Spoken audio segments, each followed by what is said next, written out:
ہر انسان کی کچھ مورل اور کچھ ایتھیکل ویلیوز ہوتی ہیں جو کہ فطرت میں اس کی ہوتی ہیں، بچپن سے اس کے ساتھ ہوتی ہیں یا اسے سکھائی جاتی ہیں۔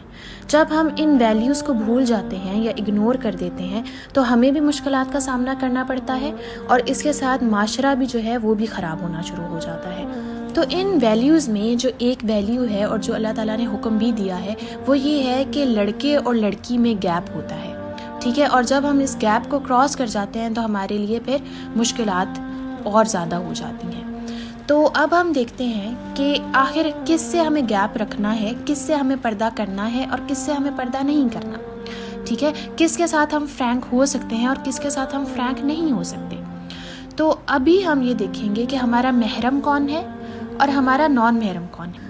تو اس آڈیو میں آپ کو سارے محرم ریلیشنز بتاؤں گی، تو ان کے علاوہ جتنے بھی رہ جائیں گے وہ آٹومیٹکلی نان محرم ہوں گی، ٹھیک ہے۔ اب جو محرم ریلیشنز بنتے ہیں نا وہ 3 طریقوں سے بنتے ہیں۔ ایک ہوتی ہے قرابت داری، مطلب بائی بلڈ ریلیشنز، کہ خونی جو رشتے ہوتے ہیں نا خون کی طرف سے، اس طریقے سے کوئی بھی میل ہمارا محرم بن سکتا ہے، ٹھیک ہے۔ اس کے بعد یہ ہے کہ بائی رضاعت، بریسٹ فیڈنگ، ٹھیک ہے، رضاعت کی طرف سے ہمارا جو محرم ریلیشنز ہوتے ہیں وہ ہوتے ہیں۔ اس کے بعد ہے بائی میرج، کہ جو سسرالی رشتوں میں ہمارا محرم کون ہوتا ہے۔ تو یہ 3 طریقوں سے نا ہمارا کوئی میل بندہ محرم بن سکتا ہے۔ تو سب سے پہلے ہم دیکھتے ہیں کہ قرابت داری بائی بلڈ ریلیشنز ہمارا محرم کون ہے۔ تو اب ہم دیکھتے ہیں کہ ہمارے فادر اور مدر کی سائڈ سے کون کون ہمارا محرم ہے۔ تو سب سے پہلے ہم 4 فادرز اباؤ اجداد کو دیکھتے ہیں۔ تو اس میں ہمارا محرم کون کون ہے؟ ہمارے فادر، اس کے بعد ہمارے دادا، پھر ہمارے پردادا، پھر اوپر جتنے بھی آپ چلے جائیں۔ اسی طرح مدر کی سائڈ سے آپ کے نانا، آپ کے پڑنانا، ٹھیک ہے۔ اب اس کی برانچز میں آپ نے نہیں جانا، مطلب کہ جیسے آپ کے دادا کے بھائی ہیں تو وہ آپ کے نامحرم ہیں، ٹھیک ہے۔ تو پہلا ہو گیا 4 فادرز۔ اب دوسرا جو ہے وہ یہ ہے کہ بیٹے، تو آپ کے بیٹے، ٹھیک ہے۔ اس کے بعد آپ کے اگر ہسبینڈ نے دوسری شادی کی ہوئی ہے تو وہ بیٹے، اور پھر ان آپ کے بیٹوں کے بیٹے یا آپ کی بیٹیوں کے بیٹے، ٹھیک ہے، جیسے نواسے اور پوتے، تو یہ سارے آپ کے محرم ہیں۔ پھر تیسرا ہے بھائی۔ بھائی کون؟ آپ کے سگے بھائی اور آپ کے فادر یا آپ کی مدر کی طرف سے جو بھائی ہیں، ٹھیک ہے، مطلب جن کو ہم اسٹیپ برادر کہتے ہیں، تو وہ بھی آپ کے محرم ہیں، ٹھیک ہے۔ اسی طرح اس کے بعد جو ہے وہ یہ ہے آپ کے بھانجے اور بھتیجے، مطلب آپ کے بہن بھائیوں کے جو بچے ہیں وہ بھی آپ کے محرم ہیں اور ان کے بچے بھی آپ کے محرم ہیں، ٹھیک ہے، مطلب آپ کے اگر بھانجے کا کوئی بیٹا ہے تو وہ بھی آپ کا محرم ہے۔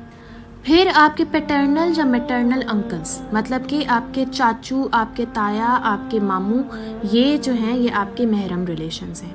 اب ادھر جو ایک چیز نوٹ اور سمجھنے کی چیز ہے وہ یہ ہے کہ آپ کے خالو اور آپ کے پھپھا یہ نامحرم ہیں، ٹھیک ہے۔ اسی طرح آپ کے بہنوئی نامحرم ہیں، ٹھیک ہے۔ تو یہ ہم نے قرابت داری میں سارا پڑھ لیا کہ قرابت داری میں کون کون سے ریلیشنز ہمارے محرم ہیں۔ ان کے علاوہ جتنے رہ گئے وہ نان محرمز میں آٹومیٹکلی شفٹ ہو جائیں گے۔ دوسری جو چیز ہے وہ ہے رضاعت۔ رضاعت مطلب کہ بریسٹ فیڈنگ، اگر کسی عورت نے کسی بچے کو دودھ پلایا ہے تو پھر کیا ہوگا؟ تو اس میں یہ ہے کہ آپ کا رضائی بھائی، رضائی والد یا رضائی چاچا، تو یہ آپ کے محرم ریلیشنز ہیں۔ پھر جو تیسرا ہے وہ ہے سسرالی رشتے، ٹھیک ہے۔ بائی میرج آپ کا محرم کون ہے؟ تو بائی میرج صرف آپ کے سسر محرم ہیں، ٹھیک ہے۔ آپ کے دیور، آپ کے جیٹھ یا ان کے آگے کوئی بھی ریلیٹڈ ہے، اسی طرح سے آپ کے ہسبینڈ کے چاچا، تایا، تو یہ سارے آپ کے نان محرم ہیں، صرف سسر آپ کے محرم ہیں۔ اسی طرح اب جو آپ کے داماد ہیں، ٹھیک ہے، وہ آپ کے محرم ہیں، ٹھیک ہے۔ تو یہ ہمارے سارے ریلیشنز ہو گئے ہیں کہ کون کون محرم ہیں۔ اب ان کے علاوہ جتنے بھی رہ جائیں گے نا وہ آٹومیٹکلی نان محرم میں شفٹ ہو جائیں گے۔ تو ان لوگوں سے ہمیں پردہ ہم نہیں کریں گے تو کوئی ایشو نہیں ہے، ٹھیک ہے۔ مطلب ایک وہ اخلاقی پردہ ہے جو کہ اوبویسلی ہمیں کرنا ہے، جیسے آپ باپ یا بھائی کے سامنے جاتے ہیں تو کوشش کریں کہ دوپٹہ رکھیں اپنے پاس، ٹھیک ہے، دوپٹہ آپ کے گلے میں یا آپ کے سر پہ ہو، لیکن ویسے نقاب یا شرعی پردہ آپ نے ان سے نہیں کرنا، یہ اللہ تعالیٰ نے آپ کو اجازت دی ہوئی ہے، ٹھیک ہے۔ تو یہ سارے ریلیشنز ایسے ہیں جن سے جو آپ کے محرم ہیں۔ باقی جو ان کے علاوہ جو رہ گئے نا وہ سارے نان محرمز ہیں۔ کبھی کبھار ہم کنفیوز ہو جاتے ہیں کسی ٹرم میں کہ یہ ٹیمپرری محرم یا پرماننٹ محرم، تو فی الحال آپ نے ان ٹرمز میں کنفیوز نہیں ہونا. یہ جو میں نے آپ کو فل باتیں بتائی ہیں بس یہ آپ کے محرم ہیں، باقی جو بھی ہیں وہ سارے نان محرمس ہیں. تو انشاءاللہ جو پاسٹ میں ہو گیا، اگر پاسٹ میں آپ ان میں سے کسی سے پردہ نہیں کرتی تھیں کسی بھی وجہ سے، اگنورنس کی وجہ سے یا آپ جو ہے علم کی کمی کی وجہ سے کسی سے پردہ نہیں کرتی تھی اور آپ کو لگتا تھا کہ شاید وہ بندہ محرم ہے میرا، تو no issue with that. Past تھا، پاسٹ کو چھوڑ دیں اور کیری آن کریں، آگے چلیں. ٹھیک ہے، اب آپ کو پتہ چل گیا ہے تو اب آپ نے پریزنٹ اور فیوچر میں اس چیز کا بس دھیان رکھنا ہے انشاءاللہ.